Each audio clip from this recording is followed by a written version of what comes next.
أعوذ بالله من الشيطان الرجيم وأوفوا بعهد الله إذا عاهدتم ولا تنقضوا الأيمان بعد توكيدها وقد جعلتم الله عليكم كفيلا إن الله يعلم ما تفعلون۔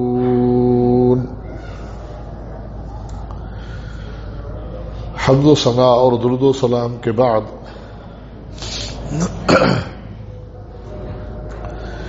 سورۃ النحل کی آیت نمبر 91 آپ کے سامنے تلاوت کی ہے۔ اللہ تعالی ارشاد فرما رہے ہیں،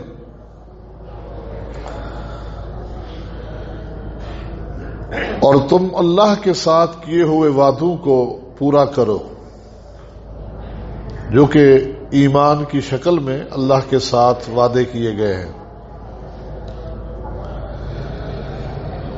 وَلَا تَنقُضُوا الْأَيْمَانَ بَعْدَ تَوْكِيدِهَا،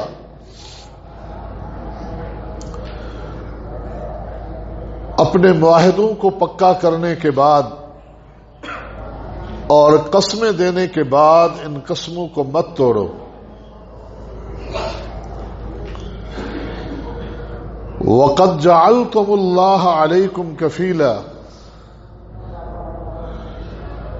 تمہیں معلوم ہے کہ جب تم کسی بات پر قسم کھاتے ہو تو یوں سمجھو کہ سامنے والے کو تم ضامن کے طور پر اللہ دے رہے ہوتے ہو،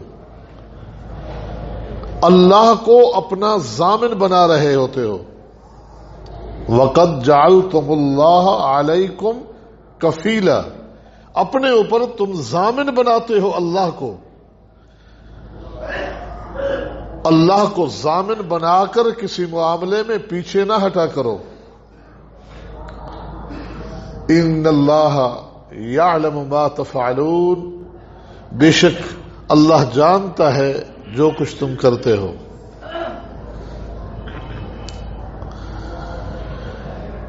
تو اس آیت مبارکہ کا پہلا جملہ ہے وَأَوْفُوا بِعَهْدِ اللَّهِ إِذَا عَاهَدتُّمْ، اور تم اللہ کے ساتھ کیے ہوئے وعدوں کو پورا کرو۔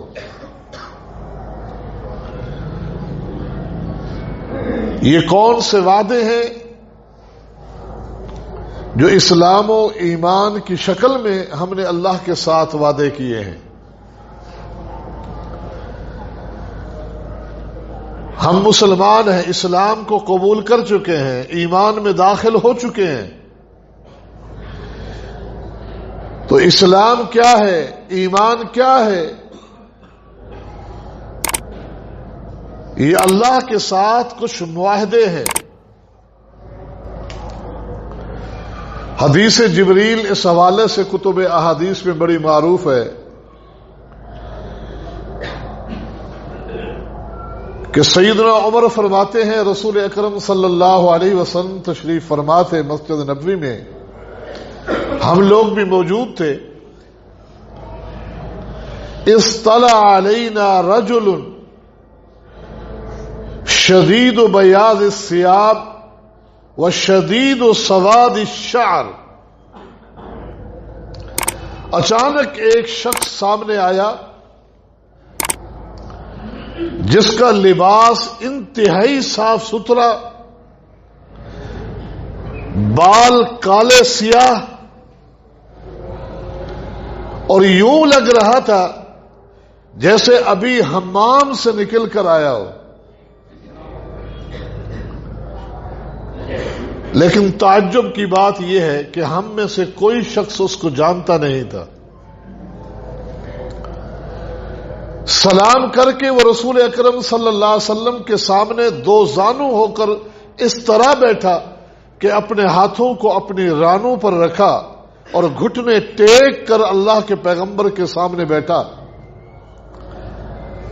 اور سوال کرنے لگا اخبرنی عن الاسلام، مجھے بتائیے اسلام کیا ہے۔ تو نبی علیہ السلام نے فرمایا ان تشہد اللہ الہ الا اللہ وان محمد رسول اللہ وتقیم الصلاۃ وتؤتی الزکاۃ وتصوم رمضان وتحج البیت ان استطعت الیہ سبیلا. اللہ کی وحدانیت کی گواہی، میں محمد صلی اللہ علیہ وسلم کی رسالت کی گواہی، نماز پنجگانہ کا اہتمام کرنا، صاحب نصاب ہے تو زکوٰۃ ادا کرنا، رمضان کے روزے، استطاعت ہو تو بیت اللہ کا حج کرنا، ان چیزوں کے اقرار اور معاہدے کا نام اسلام ہے. تو اس نے کہا صدقتا، بالکل آپ نے جواب درست دیا. سیدنا عمر فرماتے ہیں ہمیں تعجب ہوا کہ پہلے سوال کرتا ہے پھر تصدیق کرتا ہے کہ ہاں جواب درست ہے. دوسرا سوال کیا اخبرنی عن الایمان، ایمان کیا ہے؟ آپ نے فرمایا ان تؤمن باللہ وملائکتہ وکتبہ ورسلہ وبالیوم الآخر وبالقدر کلہ خیرہ وشرہ. اللہ پر ایمان رکھنا، اللہ کی ساری کتابوں پر جو اس نے آسمان سے اتاری ان پر ایمان رکھنا، اللہ کے فرشتوں پر ایمان رکھنا، اللہ کے رسولوں پر ایمان رکھنا، قیامت کے دن پر ایمان رکھنا، اور تقدیر کے ہر پہلو پر ایمان رکھنا، وہ خیر سے متعلق ہو یہ شر سے متعلق ہو. قال صدقت، تو اس نے کہا جی ہاں جواب درست ہے، صحیح کہا آپ نے. پھر اس نے سوال کیا اخبرنی عن الاحسان، احسان کیا ہے؟ احسان کے کئی معنی ہیں. عبادت کے اندر ایک درجہ ہے احسان، یہ سوال اس سے متعلق تھا. باہم حسن سلوک سے متعلق لفظ احسان استعمال ہوتا ہے، کسی کے ساتھ اچھائی کرنا، لفظ احسان وہاں بھی آتا ہے.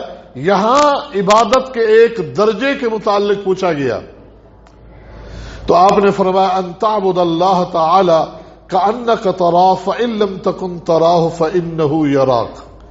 اللہ کی عبادت اس خشوع خضوع کے ساتھ گویا کہ رب کو دیکھ رہے ہو، گویا کہ حقیقتاً تو دیکھا نہیں جا سکتا، یعنی خشوع خضوع کا وہ مقام اور درجہ ہو. اگر وہ نہیں تو کم سے کم یہ درجہ ضرور ہو کہ جس کی مزدوری اور عبادت کر رہا ہوں وہ مجھے دیکھ رہا ہے، تاکہ اس میں کوئی کجی نہ رہ جائے، کمی اور کوتاہی نہ رہ جائے. قیامت کے متعلق پوچھا کہ کب آئے گی؟ آپ نے فرمایا مل مسئول بأعلم من السائل، جس طرح آپ نہیں جانتے میں بھی نہیں جانتا. علامات قیامت کے متعلق پوچھا، آپ نے کچھ نشانیاں بتائیں. ان تلد الامۃ ربتہا، اس جملے کے کئی معانی ہیں، ان میں سے ایک معنی یہ بھی کیا جاتا ہے کہ مالکن، ایک لونڈی اپنی مالکن کو جنم دے گی، مطلب کہ بیٹیاں ماؤں کے ساتھ وہ سلوک کریں گی کہ جس طرح لونڈی کے ساتھ سلوک کیا جاتا ہے. ایک معنی یہ بھی نقل کیا جاتا ہے، اور محدثین نے اور بھی اس کے معنی نقل کیے ہیں اس جملے کے. وَأَن تَرَى الْحُفَاةَ الْعُرَاةَ رِعَاءَ الشَّاةِ يَتَطَاوَلُونَ فِي الْبُنْيَانِ، یہ ننگے قدم ننگے بدن رہنے والے بکریوں بھیڑوں اونٹوں کے چرواہے، اتنا مال و دولت ہوگا ان کے پاس کہ بلند و بالا عمارتیں بنا رہے ہوں گے اور باہم ایک دوسرے سے مقابلے کر رہے ہوں گے ان عمارتوں کی تعمیرات کے سلسلے میں. وہ اپنے معمول کے مطابق کہ صدقتا، جواب درست ہے، کہہ کر اٹھ کر چلا گیا. تھوڑی دیر گزرنے کے بعد اللہ کے نبی صلی اللہ علیہ وسلم نے فرمایا عمر تمہیں معلوم ہے کہ سوال کرنے والا کون تھا؟ اے اللہ کے نبی نہیں ہمیں معلوم نہیں۔ آپ نے فرمایا ذاک جبریل اتاکم یعلمکم دینکم، یہ جبریل علیہ الصلاۃ والسلام تھے جو انسانی شکل میں آئے تھے، یہ آ کر دین سیکھنے نہیں آئے تھے، یہ تمہیں سکھانے کے لیے آئے تھے، تمہیں دین سکھا رہے تھے۔ تو نبی علیہ السلام نے ان سارے معاہدوں کو، ساری باتوں کو جس میں اللہ پر ایمان، فرشتوں پر ایمان، کتابوں پر ایمان، رسولوں پر ایمان، قیامت کے دن پر ایمان، تقدیر پر ایمان، توحید کی گواہی، رسالت کی گواہی، نماز پنجگانہ کا اہتمام اور زکوٰۃ، رمضان کے روزے، بیت اللہ کا حج، ان تمام چیزوں کا اللہ کے ساتھ وعدہ کرنے کا نام دین اسلام ہے کہ یہ سارے ہم اقرار کرتے ہیں، قبول کرتے ہیں۔ تو یہ ہے اللہ کا حکم کہ وَأَوْفُوا بِعَهْدِ اللَّهِ إِذَا عَاهَدتُّمْ، اب پورا بھی اترو ان چیزوں پر، ان وعدوں پر جو اللہ کے ساتھ کر چکے ہو۔ اللہ کے ساتھ جو وعدے کر چکے ہو ان کو پورے بھی کرو۔ پھر انفرادی طور پر نبی علیہ السلام جو شخص بھی اسلام میں داخل ہوتا ان چیزوں کا اقرار اور وعدہ لیتے تھے۔